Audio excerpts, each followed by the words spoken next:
This video shows you how I dowse on the same topic using similar questions but get different answers with my dowsing, and the importance of very clear, specific questions and wording. Hi there, it's Colleen Flanagan, Master Dowser. I'm here with another quick video to help you learn to be a master dowser as well, increase your skills, or if you're just learning, this will be helpful as well. As I've mentioned in a past video, it's very important to be specific in your questioning. And one thing I learned on myself, which caused my own epic dowsing fails, was not being specific when I'm asking about numbers. And I'll give you a quick demo here. When I dowse, I ask a question and then I bring my hands together. This is a no answer and this is a yes answer. So that's how I train myself, and you can use any dowsing technique you like, but this is the one that just worked for me so incredibly well. So I'm just going to ask, I've had a little hip pain in my left hip and my lower back, and so I'm just going to ask, are there some fears or emotional issues that are triggering this left hip pain? How about fears or emotional issues? There's some fears or emotional issues causing the lower back pain. All right, so I'm getting no's on that. But something tells me there are some. So I'm just going to be a little bit more specific and say, are there one or more fears or emotions that are triggering my body's left hip pain? See?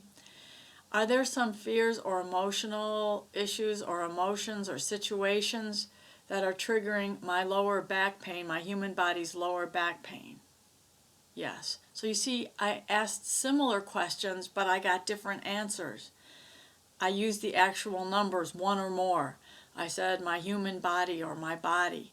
For a lot of us who are on the spiritual path, you may notice when you dowse and you ask questions about me or I, your dowsing and your intuition could assume you're meaning your spiritual self, your energy body, or your higher self, or your soul, instead of the human body, which is our beautiful spaceship to live here on earth while we can help ourselves and help other people along their path. So that's today's quick tip about how to be specific. If you use this dowsing technique and you find some fears or emotions after you dowse, you're like, oh my God, there's one or more fears. Find out how many there are, dowse for what they are. As you probably know, I always dowse for 5 fears: fear of failure, fear of the consequences of success, fear of not being safe, fear that the bad times will never end, or fears of rejection and or abandonment, which are very similar as well. Write those down. Write down the severity on a scale of 0 to 10. And knock those suckers out. You know how I do it. Clearing the governing vessel meridian. You can use EFT, whatever you want, but you can do it. And while you're at it, feel free to check out my Fearless Accurate Dowsing book on Amazon, available in just about every market in paperback and ebook. And this will guide you through whatever you need to know about dowsing. It's everything I know that helped me. And I can connect to people and energies, buildings, animals, things all over the world now.